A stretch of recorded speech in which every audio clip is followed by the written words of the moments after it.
Vous êtes sur la radio Guécanou, la 106.2, à notre émission que vous connaissez très bien, Yacine Fait, qui veut dire bonne nouvelle en français. La radio Guécanou se déplace. Là où vous n'attendez pas la radio Guécanou, elle est toujours là. Aujourd'hui, nous sommes ici à Yamoussoukro avec le directeur de la radio, le commandant Diaba, qui est mon technicien. Et vous me connaissez, moi c'est le pasteur Kwasi Hervé. Et nous avons en face de nous un homme de Dieu. Nous allons lui donner la parole. Il va se présenter. On va essayer d'échanger avec lui. Serviteur de Dieu, vous vous présentez.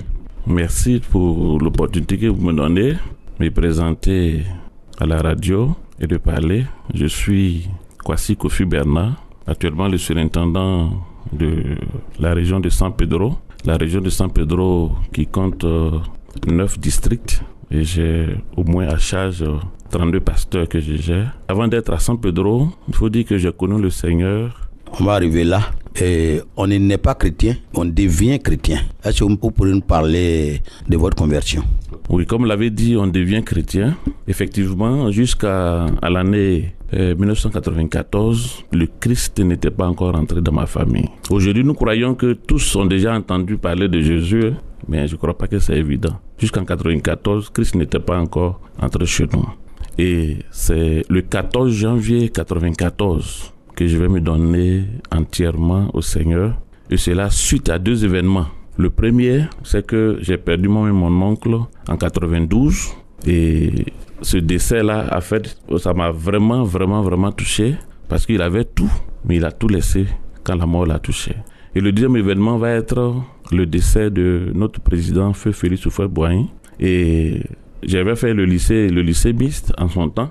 Quand on disait que le président arrivait, on nous mettait sur la route pour aller l'accueillir. Et ce que j'ai entendu, c'est que ce vieux ne mourrait jamais.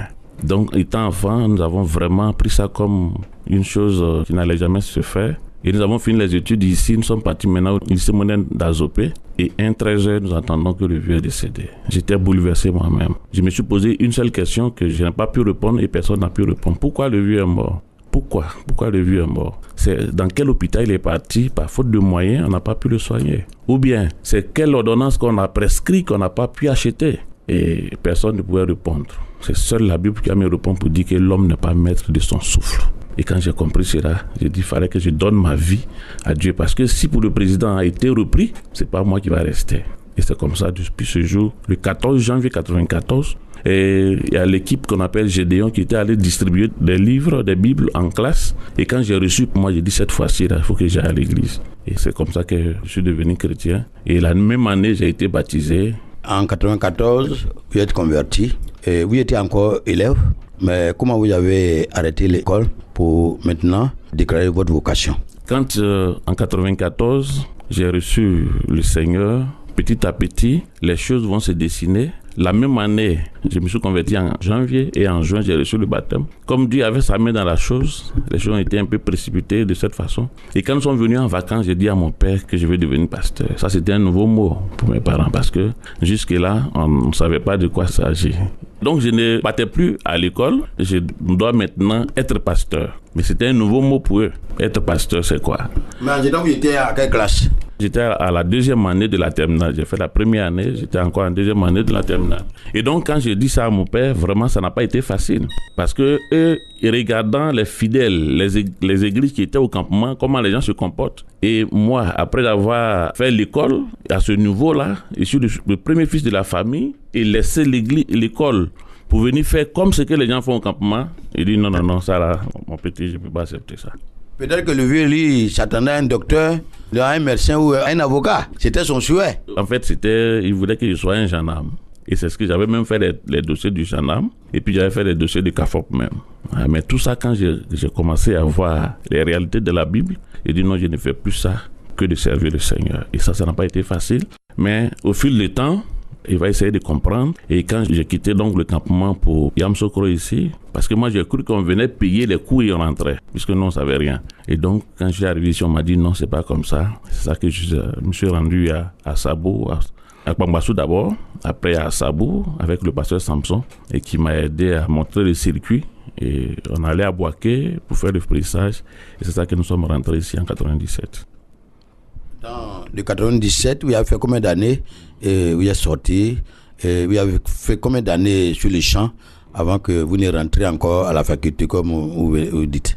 Donc, quand je suis rentré ici en 97, d'abord, même je précise qu'avant d'entrer, il nous avait été demandé que chaque étudiant paye sa scolarité. Mon père n'était pas encore chrétien, mais il a déboursé 230 000 francs pour payer. Et c'est qu'il a fait la première année, la deuxième année, la troisième année. Et c'est à la troisième année que lui va se convertir. Et donc, quand on a fini ici, nous, on a fini, dans nos cycles, on avait fait les 3 ans d'abord avant d'aller en stage. Donc, on a fait les 3 années d'affilée. On allait en stage et pour certains, sont restés sur leur lieu de stage, comme moi.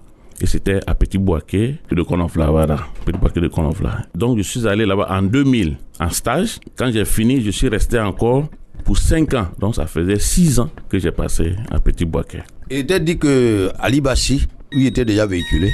Et en ce temps, les portables venaient d'arriver. Pendant votre promotion, dans toute l'école, vous étiez le seul qui avait un cellulaire. Est-ce vrai? Oui, c'était en 99 que j'ai reçu mon premier portable de mon père. Il fallait dire que c'est mon père même qui était celui que le Seigneur utilisait vraiment pour me soutenir. Et le premier portable, je me rappelle bien, la puce nous a coûté 25 000 francs. Voilà, 25 000 francs la puce en 99. Et parmi les étudiants, j'étais le premier à avoir un portable. J'allais dire le 10e dans tous les pasteurs. Bon, et là même beaucoup ont dit non, celui-là c'est un orgueilleux. Bon, ça se disait pas en face, mais je savais, dans les coulisses même j'entendais. Voilà. Mais j'ai dit non, c'est pas ça. Et c'est après ça qu'on m'a envoyé à Petit Boaké. En ce temps, à Saint-Fra même, il n'y avait pas encore de réseau d'antenne. Mais j'ai gardé mon portable dans le tiroir jusqu'à 6 ans.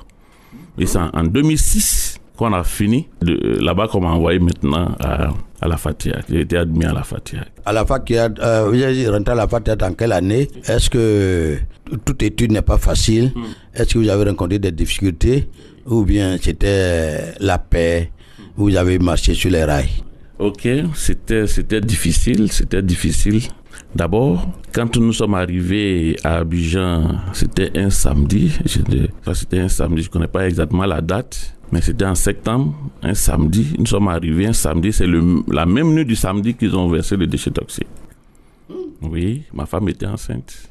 Et c'est vraiment avec tous les problèmes qu'on pouvait avoir, on a eu. Maintenant, parlant des études même, parce que la première difficulté que j'ai eue, c'est que après avoir fait 6 ans dans un lieu où il n'y a pas d'électricité, à 19h, tout le monde dort. Donc moi aussi, je dormais aussi, puisqu'il n'y avait pas de télévision à cette époque. Donc j'ai pris une habitude, je dors tôt. Et quand on arrivait à la fac, maintenant il fallait travailler. Et c'était dur, bosser. Et les soirs, au plus tard, 20h, je dors.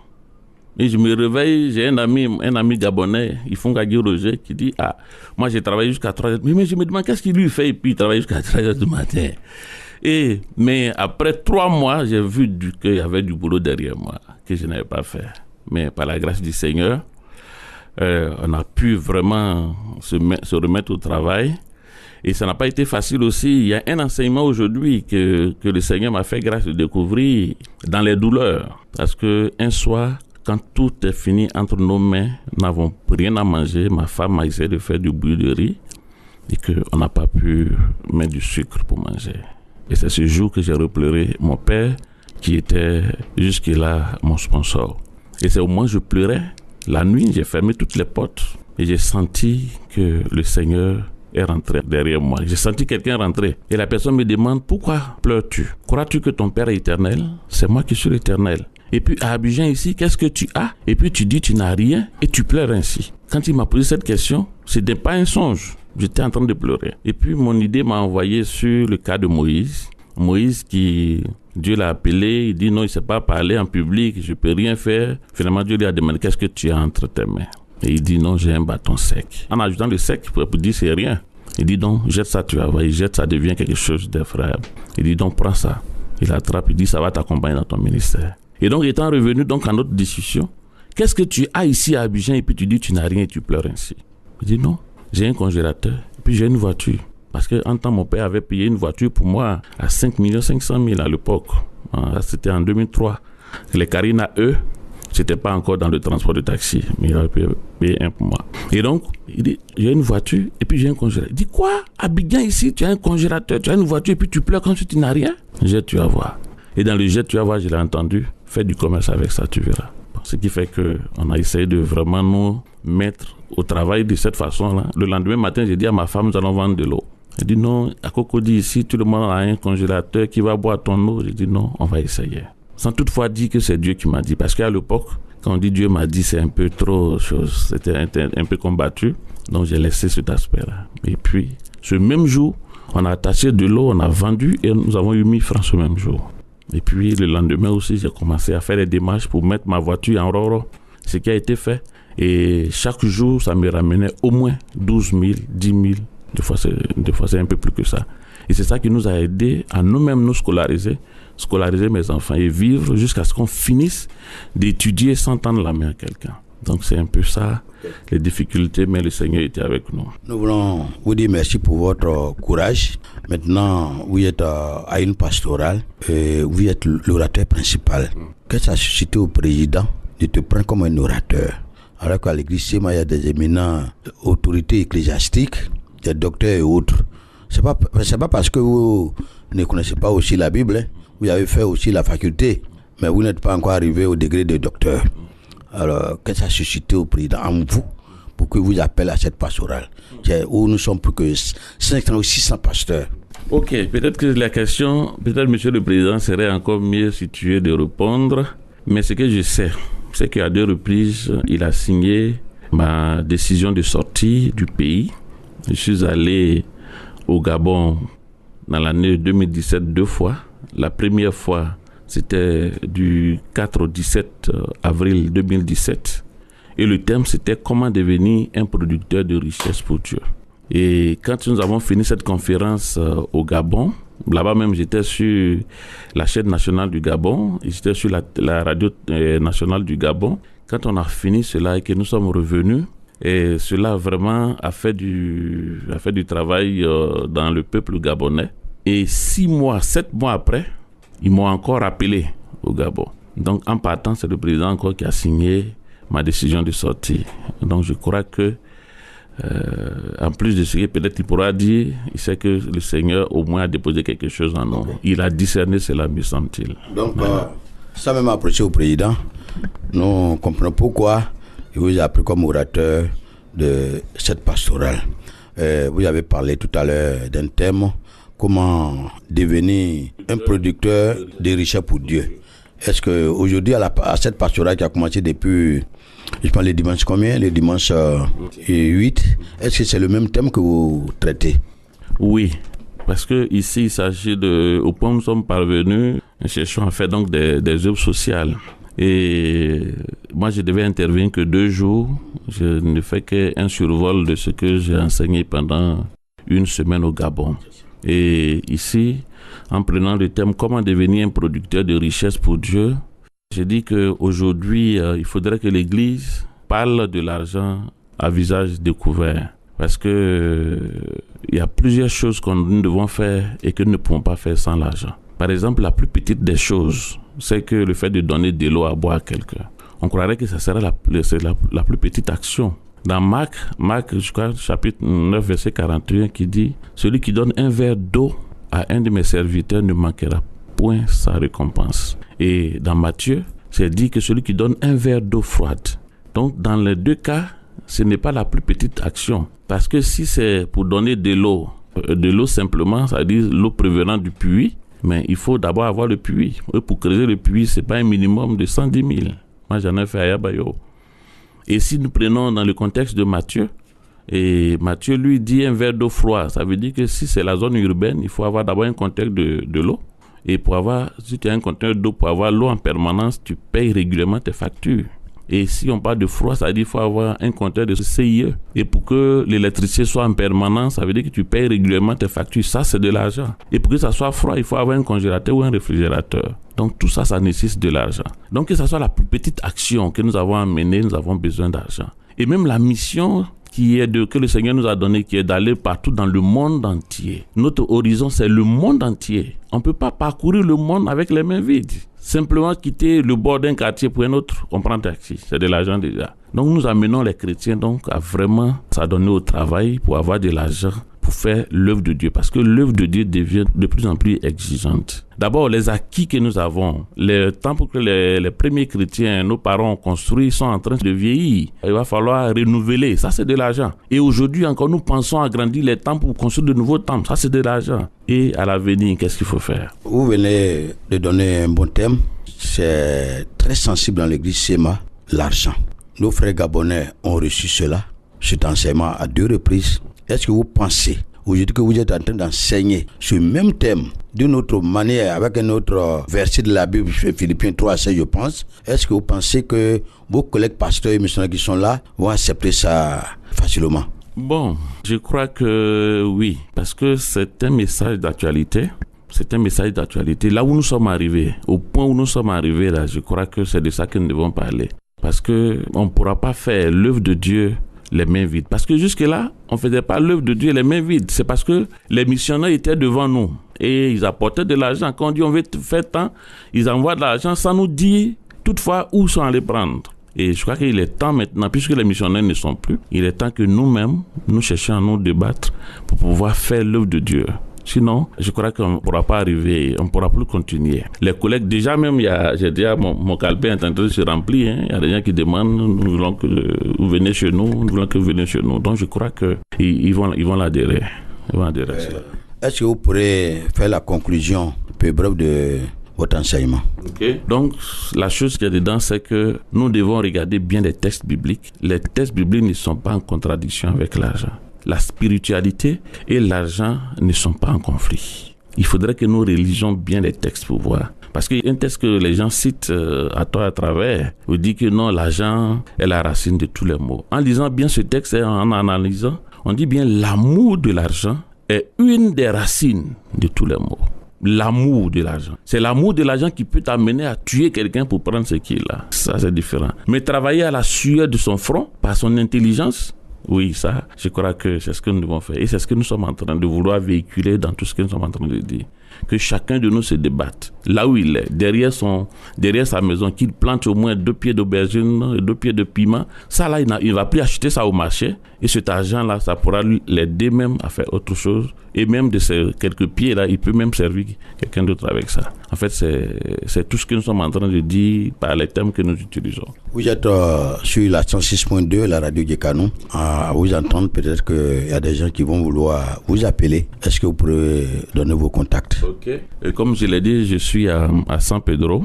Oui, pour ceux qui ont les agendas de l'église SEMA, regardez la région de San Pedro. C'est moi qui suis à la tête là. Et je suis au 47 04 11 91. Il y a aussi le 01 77 08 14. Ça, c'est mes 2 numéros. Il y a un autre encore, mais c'est le même orange. Voilà. Mais les 2 là déjà, c'est suffisant. Nous allons, à la fin de notre entretien, est-ce que vous avez un appel à lancer à l'endroit de toute l'église, dans l'église dans son ensemble? Commencez sur vos collègues pasteurs et les fidèles qui sont à l'écoute. Qu'est-ce que vous pourrez leur dire? Ok. Comme nous avons dit, ce que nous devons faire, c'est de marcher avec la sémence en main. C'est-à-dire quoi? Là où chacun de nous est affecté, qui cherche à s'aimer quelque chose, qui cherche à faire une activité lucrative qui pourra aider l'Église demain. Et si chacun de nous accepte de faire ce sacrifice et de faire ces petites réalisations pour l'Église, je crois que quand nous ferons la ronde, c'est-à-dire quand on fera les affectations, d'un point A, on va à un point B, celui qui est là-bas, il a fait quelque chose, moi aussi j'ai fait quelque chose, cela va aider plus l'Église dans l'avenir que s'il ne faisait rien. Donc je voudrais la main dans la main en train de demander donc à mes collègues que chacun vraiment fasse quelque chose. Et comme le temps est bref, le temps des affectations sont là, mais dès que nous arrivions, nous commençons quelque chose. Si en 5 ans c'est possible de faire quelque chose. Moi-même étant arrivé à San Pedro pour dernièrement, je suis arrivé un mardi, mercredi, j'ai commencé à travailler. Et aujourd'hui nous avons fait 7 magasins que nous sommes en train de passer au crépissage. Donc c'est possible. J'exhorte chacun de nous à pouvoir s'aimer, à continuer de s'aimer et de s'aimer pour le Seigneur. Bien, vous êtes sur une radio de proximité. Est-ce qu'en 2 minutes, vous ne pouvez pas vous adresser à nos parents en Baoulé pour les aider aussi à s'aimer? D'accord. Et pour moi, métier est né. Et moi, c'est que à son nom, c'est ma aiguille en wagu dans asso. diki ngomo farake nyele ke ebu ekbenige vimeba nigi ngambi kula ma sika na ayuma asonu igunu kolen wa ikpa afin sika e fa die megumanio lele andes na vimia se fa se sika o asonu fo debe kan sika ne dangboko o sika nkusu e fa ngi kula kaningo taisue sika e fa tanikalo nju ngamo e o asonu ne sika e fa tanikalo même jumanu asonu jumanga bedi e passe bon abe o su sika e fa tan bekalo farake sika inde e kambena e diguma sika bakbele gumamu na ma nya ke façon sonumbo na ima sonwa e ndeso sa anfle ke fa kenesa na akune ka anti nu pa anfle ke fa kenesa min numéro clignale blofonu 47 04 11 91 oni mi move 01 77 08 14 lengale nous anfle e kula yi nu pa e klam manyemi o kai Jésus dumano. Amen. Nous recevons dans le cadre de Jacinthe Fait, la radio du Canada 106.2 FM, le théologien, le maîtrisard, comme disait l'autre, le frère Kwasi Kofi Bernard, qui était l'orateur principal de la pastorale 2018 de l'église Sema Côte d'Ivoire. Le thème était « Marchons la sémence dans la main et sémons avec des larmes ». Si nous sémons avec des larmes, nous allons récolter avec la joie. Comme c'était sur la radio, il n'a pas pu tellement aller en profondeur, mais comme il a donné son contact, vous pourrez l'appeler. Il a le 47 04 11 91 et le 01 77 08 14. Oma ezeke babangamo ifeli nyamestra dankon ole be université soni université lien olo wafite ye osudijuma ye ande atonisi mai pasa me anya dan ibe flerike wa klebirike dikon balmo wa klibe nwa ma inati mai tra wa kama inu anja brima inu na eloi yo oma ka eloi ni e mo njue afin esika juma dire ole mamba se alweni e mo njue c'est kati ati onistrire omangate nyame kukruma fonfo isa nyame afin nyame otima foin ito fa chef amayo ko yiri nge ko kromo yiri crossline wa ya cross agwa crossline tak pasra ogwe fie kunu ko konkande nyokri shrine ngoni asu na dinu nyuma afin le ya nyasika asiengule asienyo oukayo oma inyama nyo we akra fre ya melo inyama ne abrana oniso momlo nna brunikun abrangura onikun le format 47 04 11 91 yeah iwa inyosu momlo kun okun brunina abresoni so bokun momlo motwe ali 01 14 77 08 oma inyama ni ole ankrafa amefle oma jekabi flem pasteur Kwasi Hervé ya ikpengwe na jaba ya ni bali am sukura fan asoni semango jesu wa inu yokisane emanzino ma blango fere ke ni mesna idi wa wie amela ma yamio oni etra ma ndengamo ebaba okani ma ebuina olende afin yameno nde fru anu ogira no yokan okani ndenyo ma ekusuma yama na kakima 47 83 27 06 ya ikpengma ilien